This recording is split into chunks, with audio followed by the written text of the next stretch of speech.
growth. It's what we all want. It means doing what it takes, getting up every morning and making it happen. And we couldn't agree more. Because your success is our success. At Morris Bank, we're banking on you.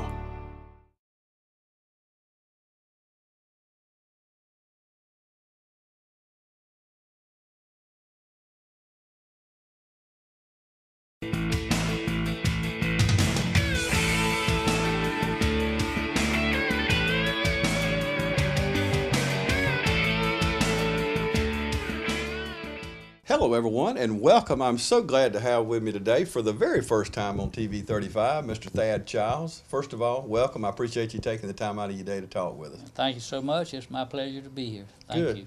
And you are a brand new, and the reason we're here today, it's a great day here at Morris Bank. We're sitting here in this beautiful bank. And you know, I was thinking, Thad, things have changed a lot, and then they haven't changed a lot since November 1954 when Mr. Louis Livingston, we both know, and a gentleman that I loved, a mentor of mine. He made his first deposit in that November of 1954. Back then, banking was done merely on a handshake. And, you know, things have changed some, but yet here at Morris Bank, they really hadn't changed because it's still that personal banking experience, isn't it? I agree 100% with that, and I agree with you in that, in general, people think banking has changed, and some forms of banking has changed, but in true community banking, I do not think it has changed. You have to have a little more paperwork, but it is still on the handshake. And that is good because in a town like Dublin or in Gray, Georgia, where you've lived for many years, and your grandfather started the bank there, I think, in 1909, is that correct? 1909, that's right. August of 1909. So you have no excuse not to know banking, right? I agree 100%. My father was the president of the bank. He never was a banker, but he was in the turpentine business in South Georgia, where I was born, in Douglas and Baxley I lived. But I was raised by my father, to be honest with you. He was my mentor, and he gave me some real stringent rules of life, I'll put it that way. And in business, a man's word is what counts. Mm-hmm. And I was raised by my grandparents and my father. And in community banking, if you know your customer and know your community and know the people, in general, most of the time, business is still done that way.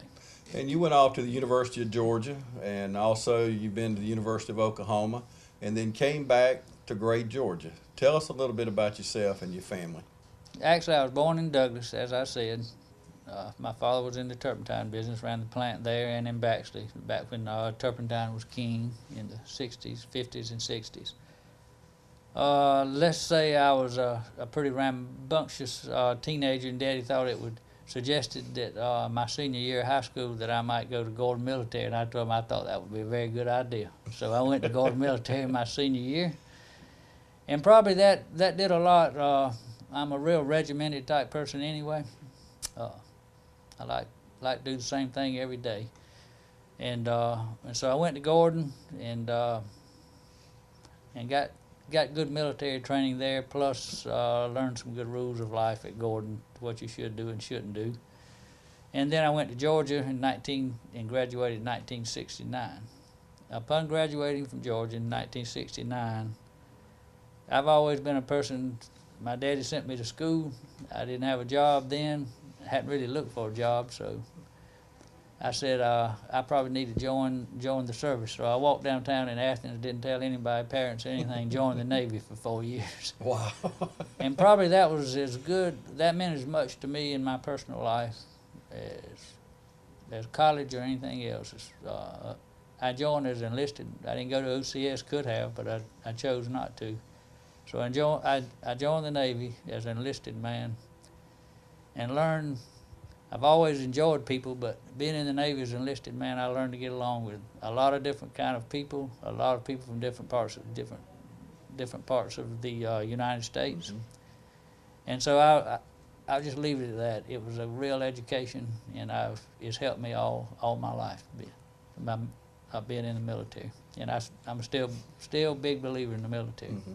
What, moving forward all these years, what's the biggest thing you took from the military? And my daddy had already told me is come early, stay late, and don't whine. So that's rules my father always told me in business. But in military, anytime somebody tells you to or gives you an order, so to speak, in military, they're your superior, so you should carry it out and do the best you can, even if you don't believe in it 100%. You can voice your opinion later, but you should do what you're told. And another good lesson I'll tell anybody: when you're the vice something, or you're one or two steps under the person above you, your job is to make the person above you look good. And if you, in business, military, or anywhere, if you will strive to do your best, but not only for yourself, but to make your superior look better, then, and just be patient, then one day you'll be the superior. I'm a firm believer in that. It's St. Patrick's here in Dublin. Everything is green and growing this month. St. Patrick's actually lasts about a month, and we have over 45 events. You have actually participated in a St. Patrick's event before, hadn't you? Yeah, one thing, I enjoy banking, that's a passion, but I enjoy running, that's a passion. I've been running since 1978. Back in those early days, I was a Middle Georgia serious runner, and I could hold my own with, most people in Middle Georgia running, anywhere from, marathons to 10Ks. But anyway, I remember I was thinking back, in 78, 79, somewhere along in there, for this same event that y'all are getting ready to host now, the race here.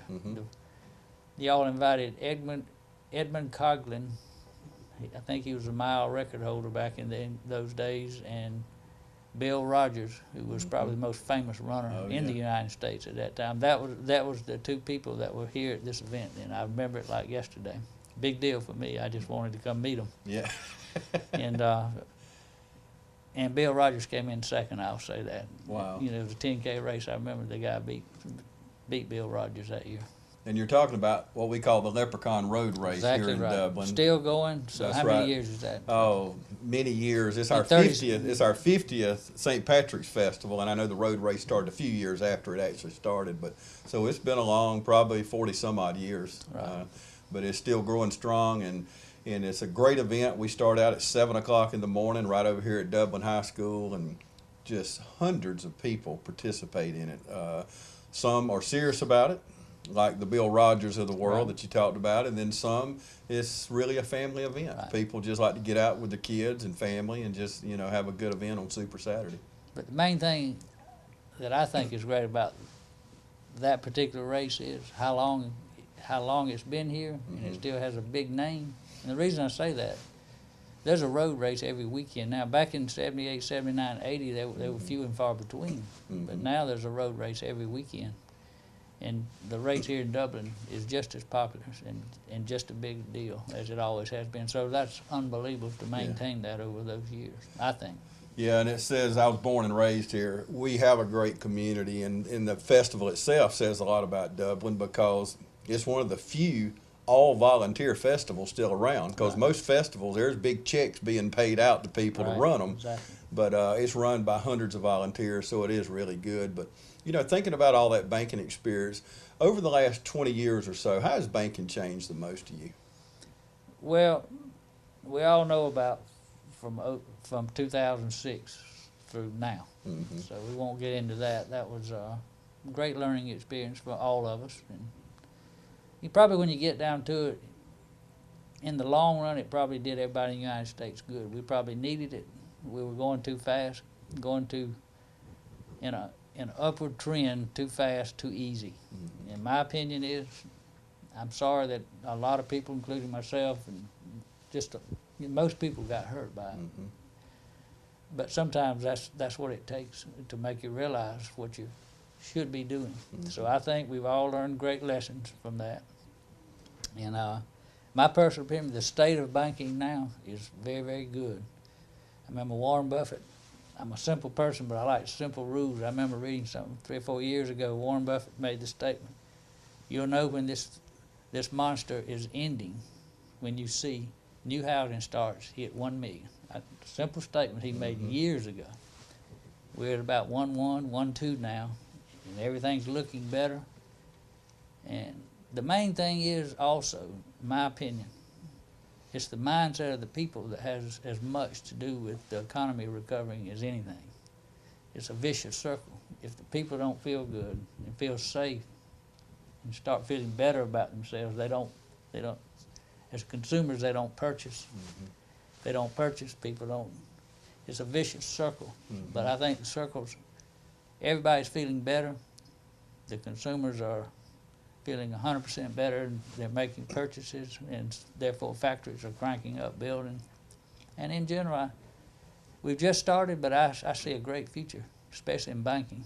And we've all certainly learned our lessons. So, you know, I guess you hear it compared to having a baby, everybody forgets too soon. I hope us bankers do not do that. I hope we remember the pain, because as far as appraisals and stuff like that, that has been, I think that's a huge thing that had a correction that needed correcting, the appraisal process. So I feel really good, and I feel safe going into the future in the banking, and I think it's a great future for young people, and I hope a lot of young people want to do it. And what would you say to those young people? We see the headlines all the time, 3,000 jobs cut from J.P. Morgan or Chase or you know, the big banks. What do you say to someone watching now, headed into college, about to graduate high school or graduating college? Why should they choose banking as a career? I think if you decide to choose banking as a career, this is the way I see it. And this is what's changed since I first started. When I first started, as a banker, you started as a assistant branch manager, you worked your way through a branch retail system. And if you looked like you were oriented toward small business or commercial lending, you went that direction, or international, or in a bigger bank. I think banks got away from that, my personal opinion, that banks hire people straight from college. And they're brilliant, they're trained, but I still like on-the-job training. I think it's way more beneficial. I think young people need to look at starting at the bottom and learning it from starting as a teller, branch manager, assistant branch manager, and work their way up. It's a very, very good career, and you learn it that way, and you learn the basics of it. That's my opinion. You know, you were talking a while ago, and I still remember those turpentine cups on those trees out in the woods. And during that day and time, people put their money in mattresses and buried it in the backyard, Right. those kind of things. Well, fast forward all these years later, we hear hacking and you know, this internet system now. It seems people are getting back to that. Is my money safe? Address that a little bit. Is your money safe in a bank? Yes, I would say 100% your money is safe in a bank. And yes, it is a different time, and yes, there are a lot more dangers on the IT side. So, but banks on their own, because they want to, but because even if they didn't want to, we're very regulated, so we have to have unbelievable firewalls that protect. And really, we're protecting ourselves because we're responsible for the money. If a person's money shows up not accounted for correctly, most of the time the bank's responsible. That's why we have so many rules and ask people to do so many things, because in the end, the bank's responsible most of the time.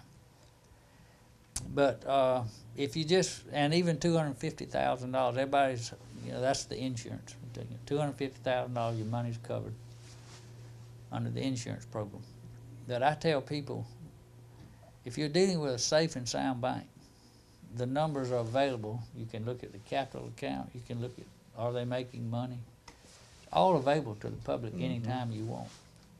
And if you use some common sense, if you have more than that, more than $250,000, a bank doesn't just wake up one day and the bank examiner say we're shutting you down. It is a long, slow process that you're aware of. So I always tell people, I respect you, I respect the insurance program, But our bank is safe and sound, and it is. I wouldn't say if it wasn't. If I was worried about it, I might not say anything, but our bank is really, really safe and sound. Morris Bank is.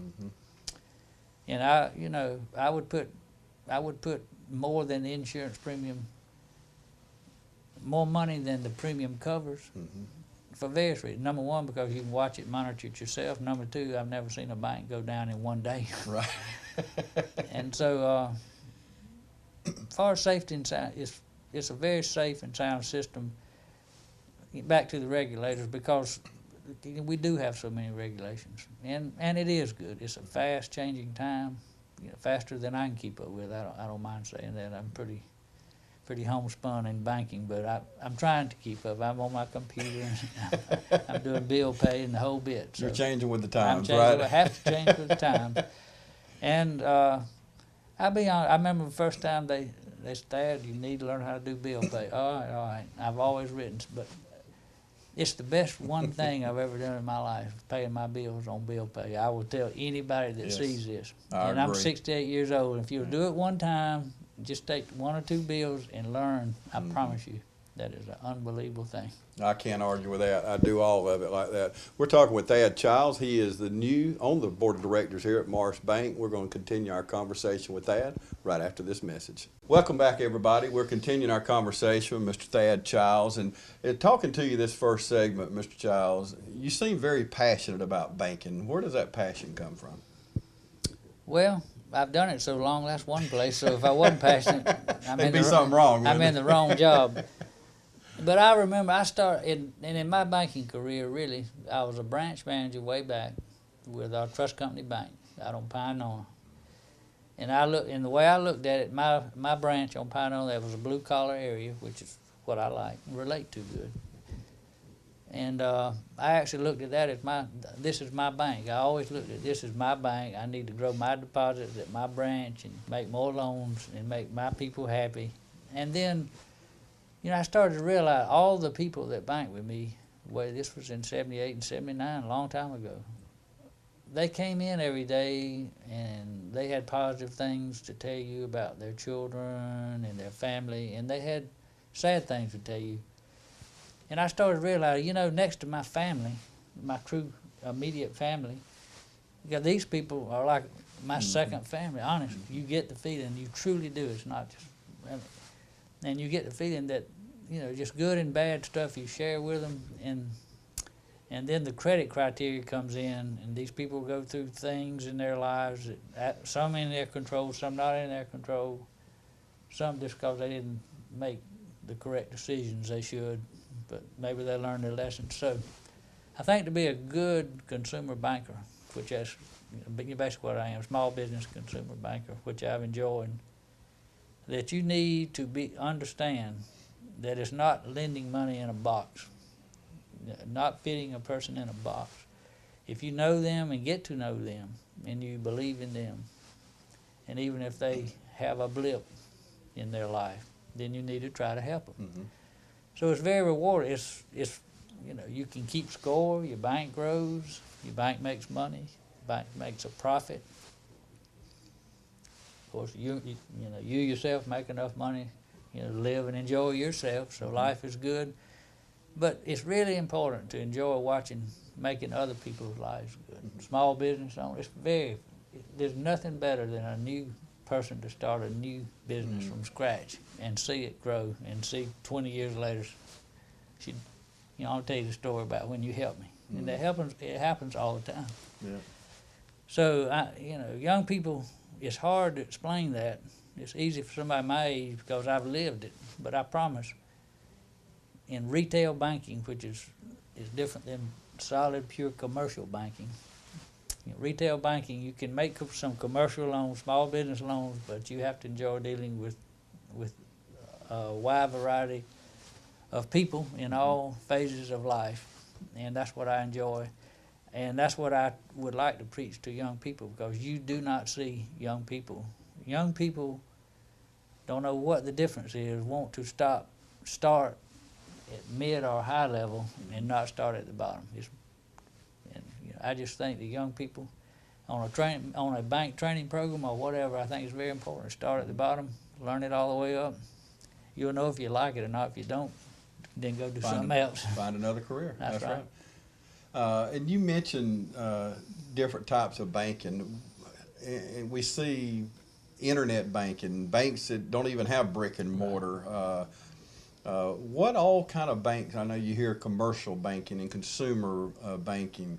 You see these commercial ally banking that you just send you money. A lot of people think of that and say, I'm just sending my money off. I don't have that personal relationship you just described.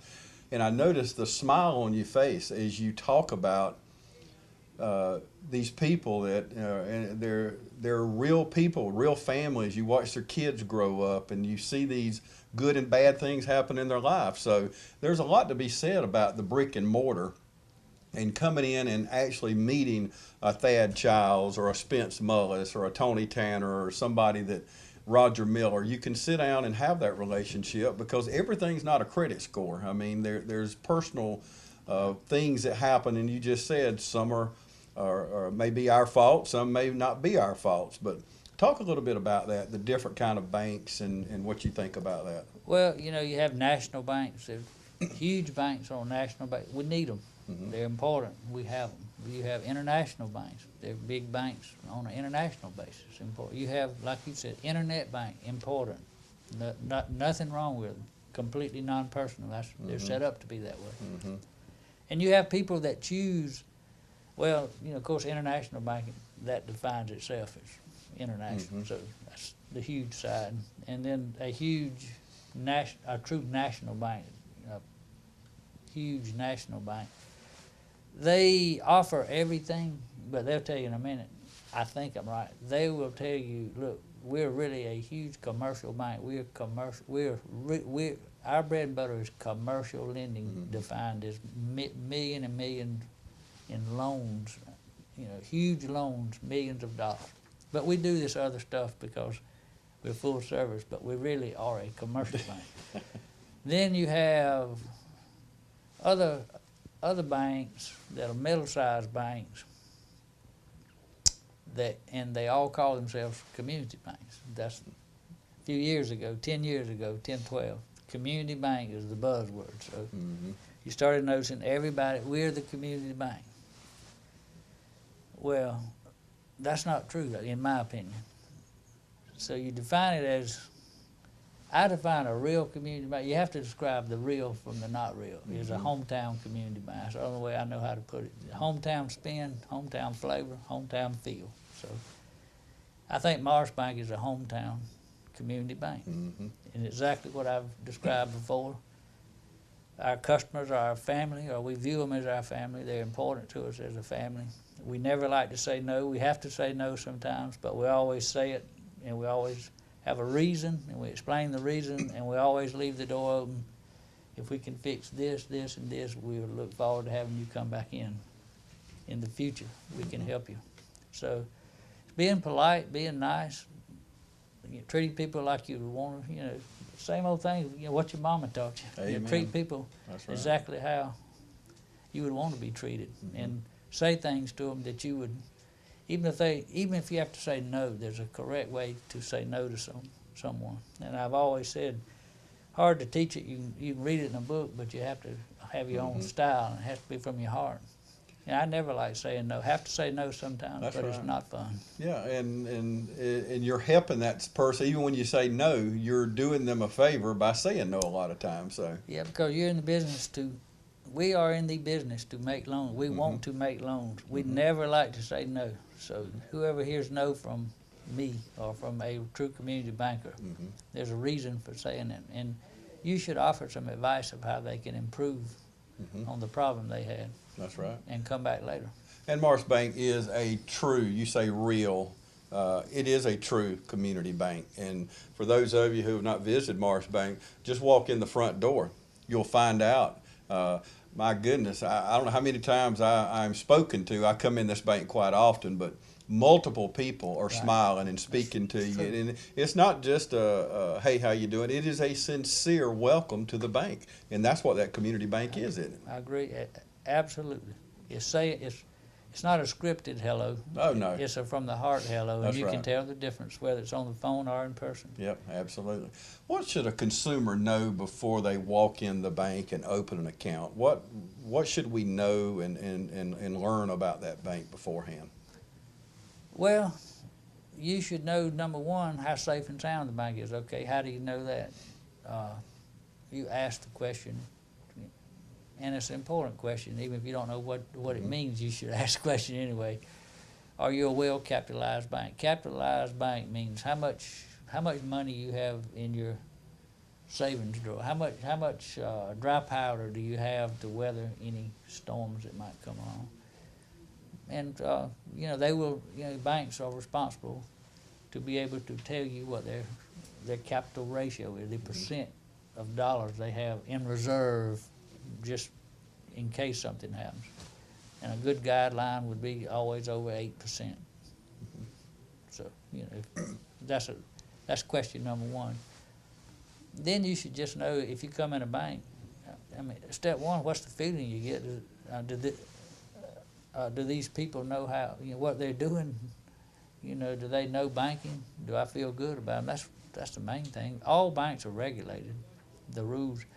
Third thing is, this day and time, you better know this, and so you'll be a little more patient. Because we're so regulated, and because internet and everything is here, we have it. In the old days, you could open an account in 5 minutes at most. It takes a few minutes now, and it's for the bank's protection and for your protection. So you have to get all the personal information. Even if you've seen somebody grow up next door all your life, you've still got to see the driver's license. Everybody has to do the same thing. And I think people are slowly learning this. Well, I think they finally learned it. That if you go to the doctor, go anywhere, you have to show ID.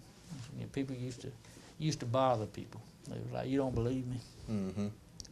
So I think people have become educated on that and understand that, especially in banking. You have to. I don't care. If small account, huge account, same paperwork. You have to do that. So people just need to relax and understand. It doesn't take a real long time, but you have to have certain documentation in order to do banking now. And it is for our own protection. And you Absolutely. hear complaints all the time. And I know you do, I do. They wanted my ID. They won't take a two-party check. They, all these things. But we live in a different world. Right. We talked about it earlier. That's So right. this is for all our protection. And if we do business with a bank, we want it to be a good bank that plays by the rules, don't we? Absolutely. And Morris Bank, I mean, one of the things that sets it completely apart is all of the employees here, and it's not fake. It has to come from the heart. We're expected to have under code what we call, it's a code blue. Spence Mullis developed. It's a very important code. Everybody has a code that most banks do, but it's a very, it has 6, 8, 10 different aspects to it, but it really is what I just said. People, treat everyone with respect. Have a good attitude when you wake up in the morning, no matter what. And if you do those two things, and when we say good attitude, not only to the customer, to your fellow employees, Amen. and everybody you work with. Very simple, not hard. Those rules are not hard. I know certain days are better than others, but those rules, if you work at this bank, you're expected to do that. And I like that. I think it's very good. It's very simple. It's not hard to understand. It's exactly what your mama taught you. So. Yep, absolutely. That's how we were raised, isn't it? Absolutely. And I could really answer this next question for you after talking with you these last few minutes, but what's the most rewarding part of your week in the banking business? Really, as the week comes to an end, I work on Saturday. We open our bank on Saturday in Grade. We're a hometown community, Grade. Everybody, most people except for teachers, wake up with 13 miles from Macon and close to Warner Robins. Most people, it's a bedroom community, so people wake up and leave.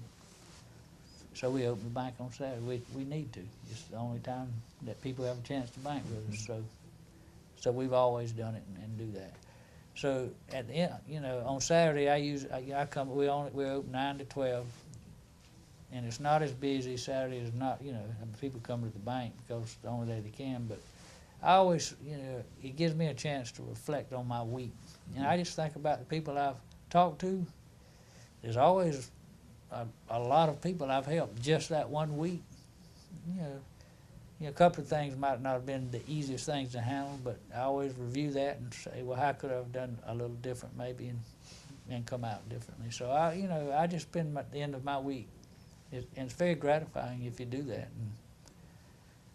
And mainly, is how you help everybody and the community. Mm-hmm. I mean, you as a banker in a little town, you have the chance to be involved in the community. Mm-hmm. People ask you to, so it's a lot of fun to be involved with different committees and donate money. Mm-hmm. I mean, banks are expected to put money back into the community. I've always enjoyed that. Yep. Make money, but also you should put it back. You should Be a put part of money the back, community. Be a part of the community. That's Now, right. And if you're not making money, you can't do those things. Right. Not just the banking That's right, business, that's but right. all these businesses all throughout Dublin, That's Lawrence right. County, Jones County. That's why we want where we do business to make money, because we want them to be a part of the community. I'll tell you a funny story. This is how a small town banker, there's all kind of funny stories, but people will come to my house and my wife will be at home and they'll see me, don't you need somebody to do some housework or so forth. And they call my wife Miss Thad. They'll go, Miss Thad. And they see her at the post office. They refer to my wife as Miss Thad. And that's not being disrespectful That's to right. my wife. But I always found that amazing. We laugh about it. But, I've been in great banking a long time. I must say it's rewarding to have people, and I run every day, people waving, saying hey to you. Mm-hmm. It's just the most unbelievable thing. I mean, money's important to make money from your job, but there's a lot to it that's more important than just the money. Amen. I promise. Amen. There's no doubt about it. And your bank in Gray, it contributes 20% of the total assets of the Morris Bank banking system. Where do you see that growth going in the future, being that close to Macon, Georgia? Well, I always have pretty strong goals, and I think 20% is a great. What we've done in 2 years, I think, is great. But I would like to be at 50% pretty soon. Boy, you hear that, Spence? 50 or that's 60%. great. Yeah, I'm glad I got That's you my on tape goal. there. Yeah, That's my goal. And I've always. I mean, you have to, strive.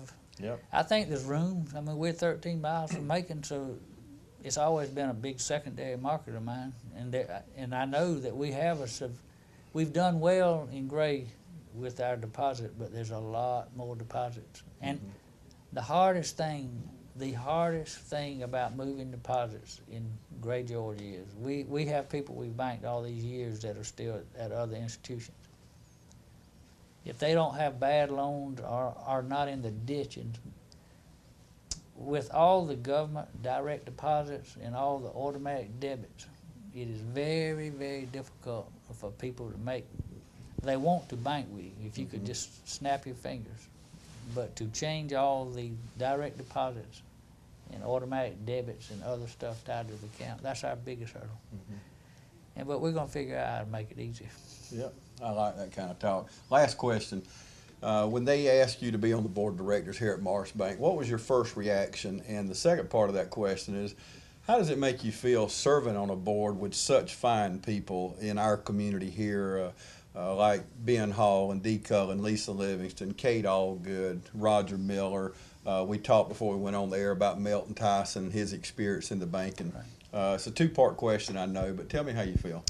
Well, when they first asked me, step one, I was very honored, to be honest with you. The reason I say I was very honored, it's a very, very diverse group, very diverse board in age and in occupation, and they're very smart. Because Spence asked me to attend numerous meetings. I've come to several meetings and watched how they do business. It's a very good board, and they all have input at the board meetings. So it was an honor to be asked. And the second part of that question is, and I've already had other people, I've been on other bank boards. I've been through the crisis on bank boards. I won't go into it any deeper than that. I've seen the other side of being on a bank board, believe me. It doesn't bother me a bit. I'm with Morris Bank.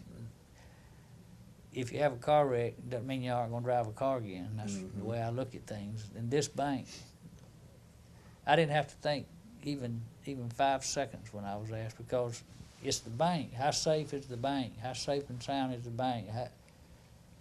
You know, what are these directors like? Are they out for just themselves, or are they out for the good of the community and the good of the bank? I've seen it here. They're out for the good of the community, good of the bank, and not themselves. So that's what counts. And the bank is unbelievably, earns a lot of money and is well capitalized. Yeah. I mean, all those things. It's the same way I left the last bank I went and put this little thing together that we did in Jones County. I was talking to Wallace Miller. He's the one that came and visited about it. I said, Wallace, I've known you many a year. It makes sense, and I think I could do it. I want to see the numbers. I don't want to jump into a hot fire and not know what I'm doing. He showed me the numbers. Yeah, he said, well, I have them in an envelope. It took me 5 minutes to glance at the numbers and say, I'm ready to go. That's how I promise the numbers. Because this bank is one of the few banks that I know that went through 06 through 10, 11, 12, and really kept going on a positive, kept lending money and kept doing what you should do. This is one of the few banks, truly, and I've told many people that kept their eye on the ball and was safe and sound enough they could make it through it. So it's a highly respected bank, Morris Bank is, I tell you that. That says a lot, talking about the numbers, from a man that knows numbers, to look at them and in 5 minutes make that decision. Oh, yeah. And Mr. Thad Childs, I really appreciate you sitting down, taking the time. I know you're very busy and have a lot to do, but taking these last few minutes and talking with us about Morris Bank. And I think the word that I come out with, I've heard more than anything in this conversation, is community. And this is a true community bank. Well, I think we can agree on that. And for those that have banked here for many years, like my father, that has always loved Morris Bank and the way you feel when you come in and have that personal relationship. So thank you for making us feel right at home, coming in here and talking with you and answering our questions. Very forthright. You love banking. I got that out of the conversation. I love your passion. Well, it's been a real pleasure for me. I always like talking about my passion, which is community bank. It's my passion. I like it. I believe in it, and I like it, and it's here to stay. And we believe that. You see the smile on that face there. Thad Childs, the newest member of the board of directors here at Morris Bank in Dublin. Thank you so much for joining us today.